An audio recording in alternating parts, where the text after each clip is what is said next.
లక్ష్మి ముందా గిన్నె ఇక్కడ పెట్టిన అందరా ఎక్కడికి? దొంగతనానికా? మామిడికాయలు దొంగతనం చేయాల్సిన అవసరం నీకేంటి రాణి? మీకే అన్ని మామిడి తోటలు ఉండగా. మరి అదే నీకు తెలియని విషయం. మన తోటలో మామిడికాయలు కోసుకుని తింటే టేస్టే ఉంటది. అవును, తోటోడు ఇప్పుడు వస్తాడా అని భయంగా బిక్కుమంటూ మామిడికాయలు కోసుకుని ఉప్పు కారంలో నంచుకొని తింటే ఉండే ఆనందం. అమ్మో నేను రాను. ఈ విషయం రాయుడు గారికి తెలిసి చంపేస్తారు. మీరు వెళ్ళండి. ఇదిగో మర్యాద నాకు పడేసి నాతో బయలుదేరుతావా, లేకపోతే రాయుడితో నువ్వే నన్ను మామిడికాయలు దొంగతానని రమ్మన్నా అని చెప్పమంటావా? అమ్మో వద్దు. ఒరే సుందరం, నీకు చెట్లు ఎక్కడ వచ్చాయి? వస్తే వస్తని చెప్పు, రాకపోతే రాదని చెప్పు. అలా నవ్వి భయపెడతావుంటారా బాబు? లేకపోతే ఎవరిని ఏం ప్రశ్న అడుగుతున్నావన్నా? చెట్లు ఎక్కడంలో ఈ జిల్లా మొత్తంలోనే మనం ఫస్ట్. షేకింగ్ ఆపు. షేక్ అడవరా అప్పట్లో ఇలా అయితే రాయ్ ఆ చిటారు 99 గుత్తులు ఇలా పైకెక్కేసి ఆ మొత్తం దులిపేసుకుని పడే. చెట్టు లెక్కగలనే ఓ చెంచిత గుట్ట లెక్కగలనే, చెట్టు లెక్కి ఆ సిటారు కొమ్మల కాయ గోయగలనే. అరే అక్కడ తీసురా. అది ఈ మధ్య అమ్మాయి ఫోటో వస్తున్నాడు. వాడి సంగతి చూసుకోవచ్చు. కాయలన్నీ శుభ్రంగా దులిపేసాయి. ఒక్క పిండి కూడా మిగలటానికి లేదు. అర్థమైందా? అలాగే అన్నా. అన్నా ఈ సరిపోతాయా? పైన ఇంకో 4 గుర్తులు ఉన్నాయి. దుడిపోయానా అన్నా? మాట్లాడవేంటన్నా? నువ్వెవరన్నా? నేనా తమ్ముడు, ఈ తోట ఓనర్ని. చెట్టుకున్న కాయలన్నీ దులిపేసి తప్పుకాయమంటావా? ఈ విషయం రాయుడు గారితో చెప్పాను, ఆయనే కాస్తాను నీ తప్పు. చంపేస్తాడన్నా. అంత పని చేయకుండా చచ్చి నీ కడుపున పుడతాను. ఏంటి? చచ్చి నీ కడుపున పుడతా. చచ్చాడు కడుపున పుడతానన్నావా? ఇంకాడు చచ్చిబాబు బతికేలా ఉంటాడు రా. వేలకోలం చాలు అన్న. మా మామిడిగా నాకు ఇచ్చే. ఇది తీసుకోరా, తిను. ఆ సౌండ్ ఏంటో పందిలాగా? సౌండ్ దేనికన్నా? పైన ఉరుములది. అయ్యో ఉరుముతోంది. వర్షం వస్తుందేమో. త్వరగా పదండి. వద్దు, సరదాగా వర్షంలో తడుద్దాం. చిన్నప్పటి నుంచి మా రాయుడు నన్ను ఎప్పుడు వర్షంలో తడవనివ్వలేదు. నీకు దండమమ్మా.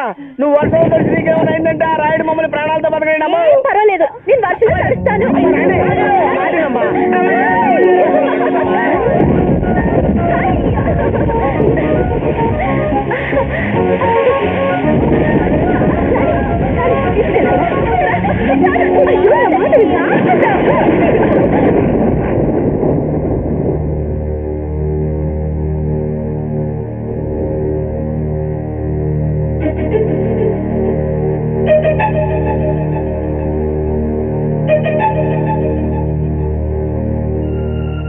ఏం డాక్టర్లయ్యా మీరు?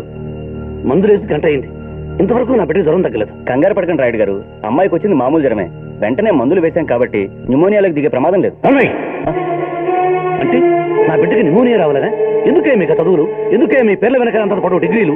రోహిణి ఖర్చులు బండరాయిలా నా బిడ్డ వాళ్ళు స్వస్థలా కలిపోతుంటే దిష్టి ముందర చూస్తూనే పడతారంటే ఏదో ఒకటి చేయండి. బాబు ఏమిట్రా మాటలు? వాళ్ళు మందులు ఇచ్చి 10 నిమిషాలేగా అయ్యింది. కాస్త ఓపిక పట్టు. ఏమిటమ్మా ఓపిక? రాయుడు గారు మీరు అనవసరంగా ఎగ్జైట్ కాకండి. మందులు ఇచ్చాం కదా, తెల్లవారేసరికి తగ్గిపోతుంది. అయితే తెల్లారే వరకు మీరంతా ఇక్కడే ఉండండి. నా బిడ్డకు జ్వరం తగ్గాకే మీరు ఇంటికి వెళ్ళండి. అమ్మా వాళ్ళందరికీ భోజనాలు ఏర్పాటు చేయండి. ఒరే ఏమిట్రా ఈ చేదస్తం? నీ కూతురు వర్షంలో తడిచి జ్వరం తెచ్చుకుంటే శిక్ష వేళక. అయినా అది వర్షంలో తడుస్తుంటే చూస్తూ నువ్వేం చేస్తున్నావు? చాలే సంబడం. నీ కూతురు ఏ రోజు నా మాట వింద గనక. అయినా అది వర్షంలో తోటకెళ్ళిన సంగతి తిరిగి వచ్చేదాకా నాకే తెలీదు. తోటకెళ్ళిందా? ఇప్పుడు సుందరం ఎక్కడ సీతాలో మర్చిపోయి అందరూ రండి. ఎలా ఇంట్లో ఇంతమంది ఏం చేస్తున్నారు? నా బిడ్డను తోటకు తీసుకెళ్ళింది ఎవరు? చెప్పండి. వర్షంలో తొడవనిచ్చింది ఎవరు? చెప్తారా లేక ఒక్కొక్కరి తాట ఒడిచిమంటారా? నువ్వా?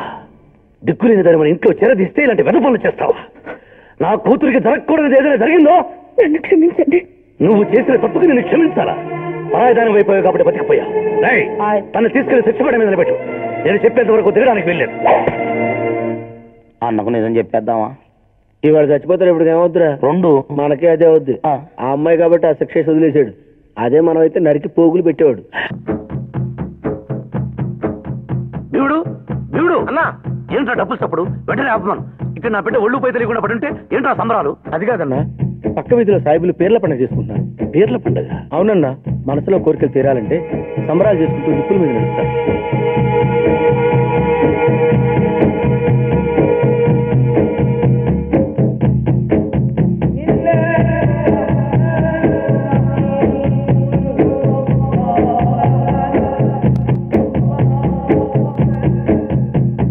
మా దేవుడు మీద మీకు ఉన్న నమ్మకానికి చాలా సంతోషం రాయుడు సాబ్. మీ దేవుడు మా దేవుడు అని వేరు చేయడం ఎందుకు సలీం భాయ్? పేర్లు వేరైనా అందరికీ దేవుడు ఒక్కడే, మనమంతా ఒక్కటే.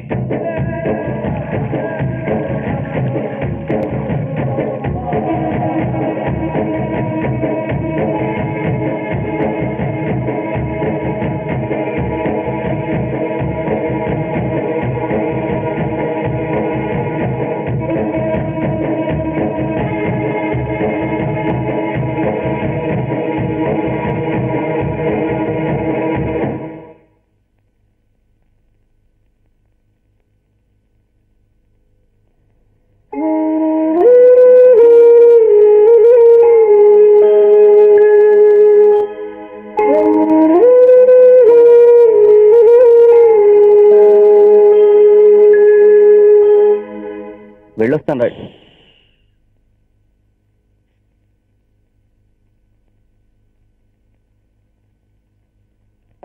అయ్యో అయ్యో అయ్యో అయ్యో, నీకేమైనా పిచ్చి పట్టిందారా? నిప్పులు దొక్కడం ఏమిటా చేదస్తం కాకపోతే? ఒరే దేవుడు, కొబ్బరిని పట్ల. అమ్మా అదేం అక్కర్లేదు, నాకేం కాలేదు. అయినా అలా జరిగితే ఆ దేవుడు ఎందుకు? అల్లా పైన వాళ్ళకి నమ్మకం ఎందుకు? నా బిడ్డకి జ్వరం కూడా తగ్గిపోయింది. ఎంతసేపు నా బిడ్డ అంటావే కది. నీకేదన్నా అయితే ఈ ముసలి ప్రాణం తట్టుకోగలరా? కూతురు మీద ప్రేమ ఉన్న వాళ్ళని చాలా మందిని చూసాం కానీ మరి ఇంత పిచ్చి ప్రేమ ఉన్న వాళ్ళని ఎవరిని చూడలేదు. దానికి జ్వరం అని పొద్దుటించి పచ్చి గంగ కూడా ముట్టుకోలేదు నువ్వు. రానన్నా ఒక్క ముద్ద అన్నం తిని. బిడ్డకి జ్వరం తగ్గిపోయిందిగా, నా కడుపు నిండిపోయింది. ఈ పూటకి నేను రాణి గదిలో పడుకుంటాను, నువ్వు వెళ్ళి పడుకో. ఏమిటో రేపు పెళ్ళయ్యేది అత్తవారింటికి వెళ్ళిపోతే వీడు ఏమైపోతాడో ఏవో.